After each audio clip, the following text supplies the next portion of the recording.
I'm going to take a controversial opinion. Like, I'm new and I can't believe I'm doing this. On today's episode of the Deer Park Roundtable, we're interviewing new Amity Assistant Principal, John Wilson. I obviously believe we all have areas where we can grow, get better, but I'm a big believer that, like, we should be tuned into our strengths. I really enjoyed this interview because John's passion for education and, more importantly, for students absolutely leaps off of the screen. Honestly, if you want to know the biggest secret sauce, love your kids and love your job. I think when you tell kids that and tell them, like, tell kids that. During this interview, we get into John's philosophies on teaching, on leading, and really just what makes him tick as an educator. I want kids to want to come to school. That's really my goal. My overarching goal of my career, of what I've done. Like, I want kids to love to be there, like I love to be there. I really did enjoy spending time with John during this interview, and I think you'll really enjoy what he has to say. So let's get into it. Welcome to the park, where the stories of our incredible staff and faculty go beyond the classroom. From their passions to their personal journeys, we are diving into what makes our Deer Park community truly unique. This podcast isn't just about their roles as educators. It's about who they are as individuals, the lives they lead, and the impact they make both inside and outside of school walls. This is the Deer Park Roundtable.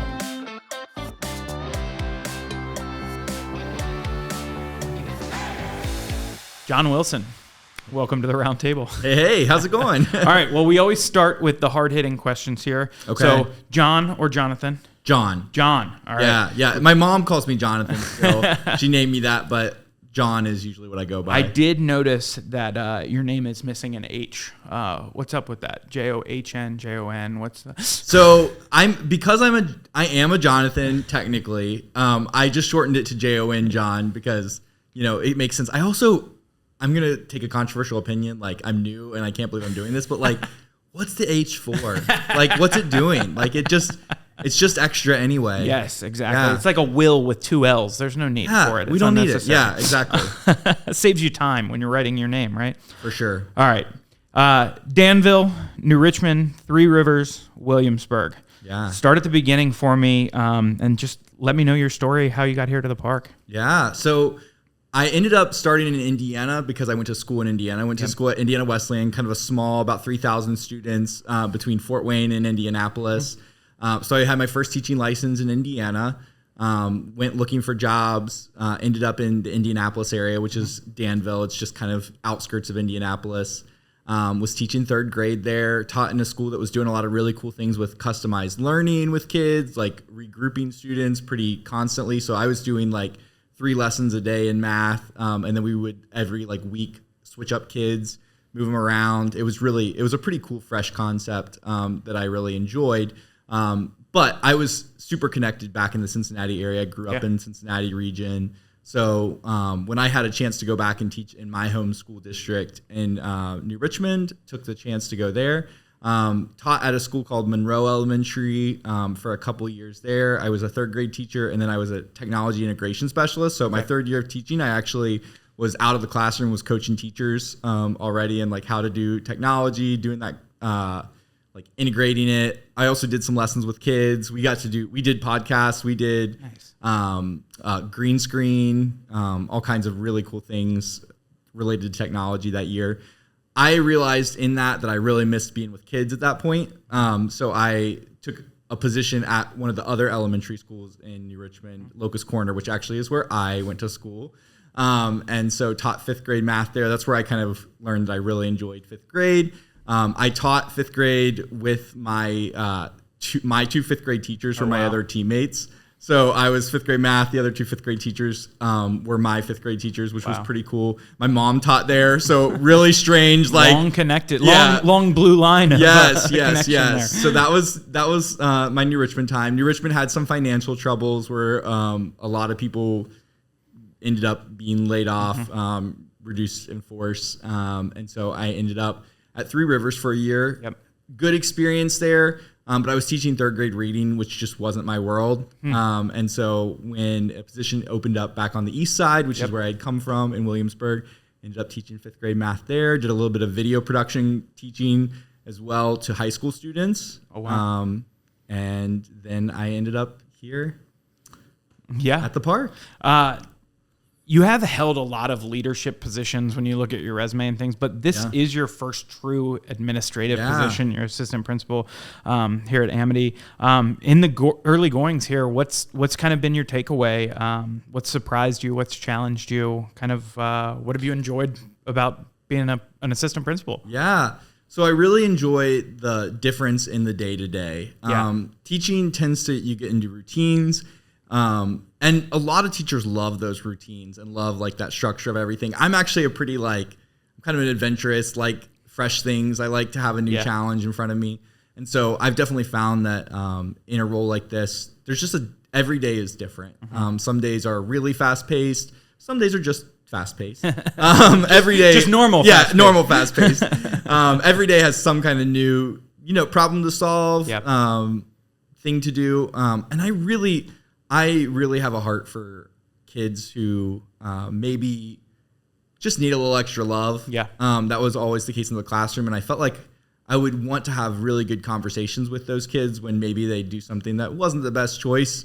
And I always felt pressed because I had, 25 other kids waiting for me in a room. So I felt like I would just run out of time. And one of the really great things about this role is I get to have those conversations now, get to be a coach in a sense to those kids, and spend most of the time as long as I need to be able to feel like they're getting the idea of what I'm trying to say to them and that they're feeling heard. For sure. That actually kind of brings me to a good point of like, what do you consider your leadership style, specifically when you're talking about interactions with students?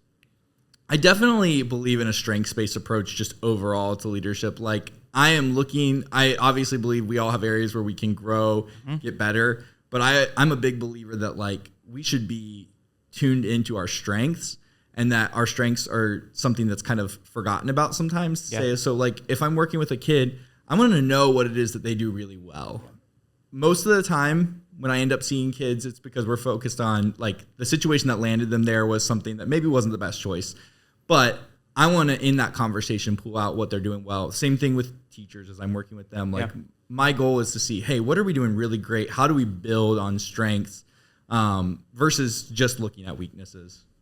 When you got hired, I forget if it was Mrs. Warman or if it was Jay or somebody came to me and said, this guy loves his technology. You're going to get along with him really, really well. So, and you mentioned that, just previously here. Talk to me about technology as part of your approach in not just an administrative role, but in the classrooms. How do you see technology shaping the future of our district, but of element of school as a whole? Sure. Yeah.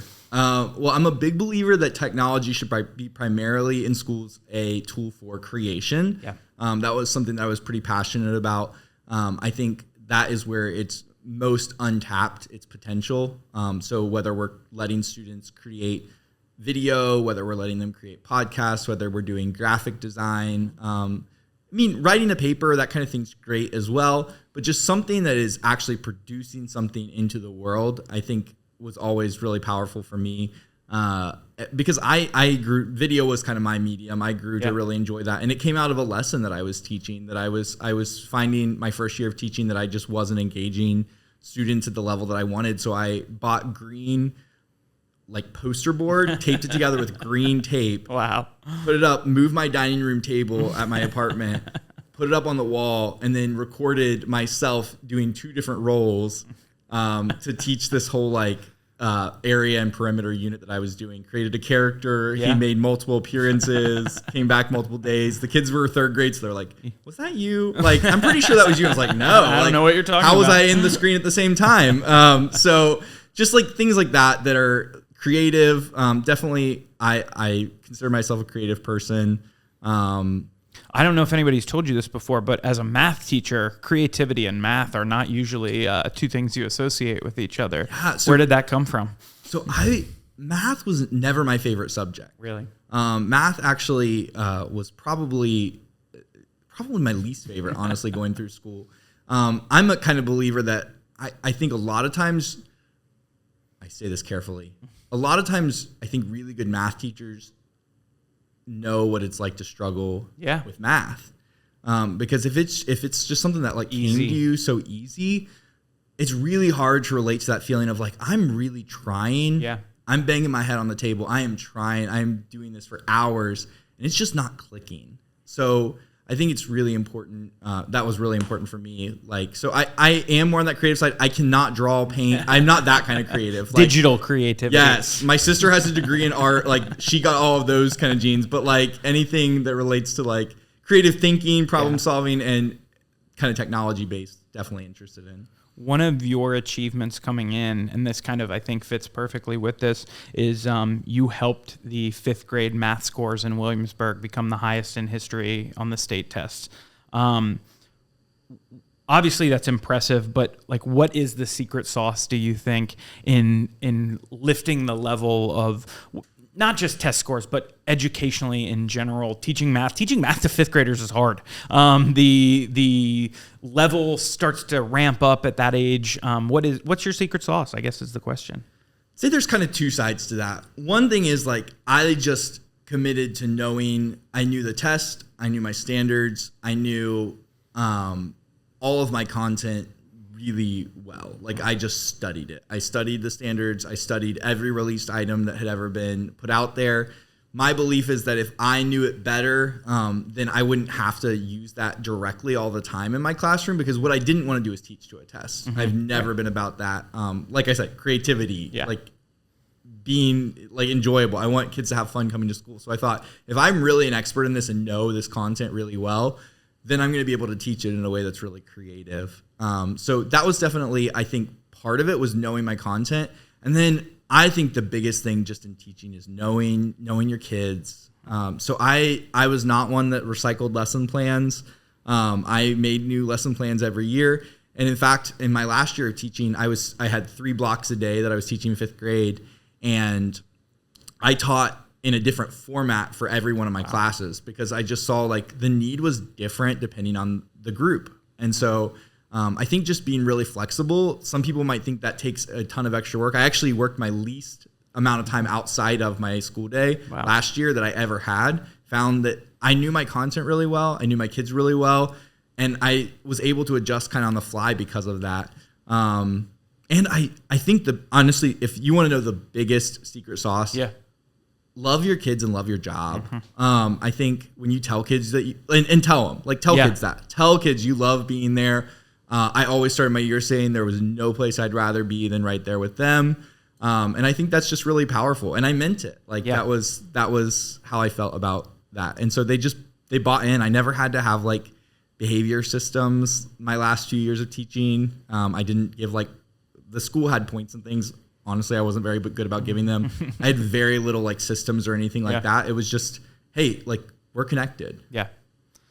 So the last person that we had on this show grew up in Deer Park. She went to kindergarten in Deer Park and is now teaching in Deer Park. Kind of like your story, very similar, except for she's still teaching here. You are the exact opposite of that, right? Yeah. Tell me a little bit about just kind of your experience in the park so far, what you knew about us coming into it, and what you've seen so far and enjoyed about being here. Yeah, absolutely. So my first exposure to Deer Park technically was my sister was in marching band in high school, and I remember going to a game, like a football game here. And honestly, I don't have much memory of that. I just remember being here for that. But my first really positive interaction was several years ago. Amity Elementary hosted a Southwest Ohio Council for Teachers of Mathematics. It's a mouthful. Yes. Like a little mini conference in their PDC, the Professional Development Center there at Amity. And I just remember feeling really like at home in the space. It's a weird thing. I had the same thing with Williamsburg. Like I knew I was going to work there before I worked there. Same thing. There was something about being at Amity where I was like, I think I'm going to work here someday. It was really kind of a weird kind of experience. Yeah. But it was just welcoming. The teachers that were from the school were really welcoming at the time. It was great. And since coming here, I found it has a lot in common with where I was before at Williamsburg. Yeah. It's a small town feel. People really care about their kids. They care about the education that's going on here. They care about the community. And I really enjoyed that. I believe in small town education. I believe in like small schools because I think it gives the chance to get to know kids. Yeah. And get to know the community. So I've nothing but positive. And you can ask anybody in my life, they would say the same thing. Like I just have had nothing but positive things to say about this place. Fantastic. You mentioned OTMC. Am I saying that right? It's SWOCTM. TM. That's the Southwest chapter. That's the Southwest chapter. You were recognized by them as well, 2018, right? Tell me a little bit about that. Yeah, it was a while back. It was just, that was a pretty small recognition kind of thing, but just basically for doing fresh things with math instruction.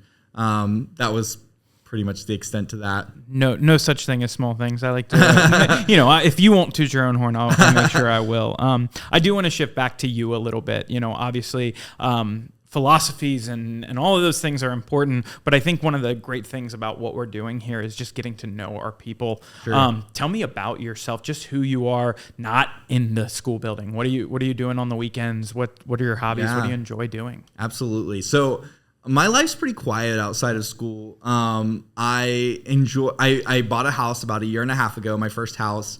I've enjoyed being kind of handy, I would say. Like I've replaced all the light fixtures, like did some flooring in the basement, like done just some little, like replaced the sink faucet and almost like really hurt myself doing it, which is a little embarrassing to admit. So I wouldn't have considered myself handy before, but definitely like doing things around the house, making the house look nice and everything. I love roller coasters. Okay. That's something that I think some people have started to get to know about me.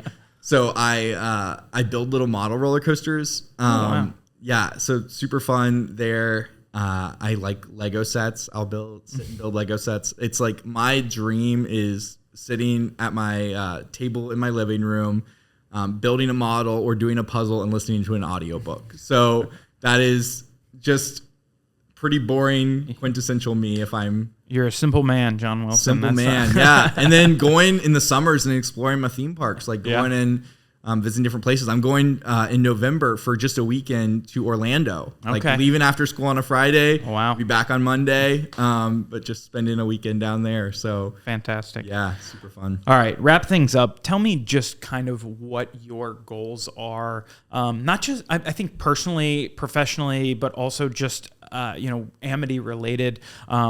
Be as broader or as specific as you want. Just tell me what your goals are moving forward here as the assistant principal of Amity Elementary. Yeah, I think my goals are really pretty consistent with what I know that our kind of building goals are.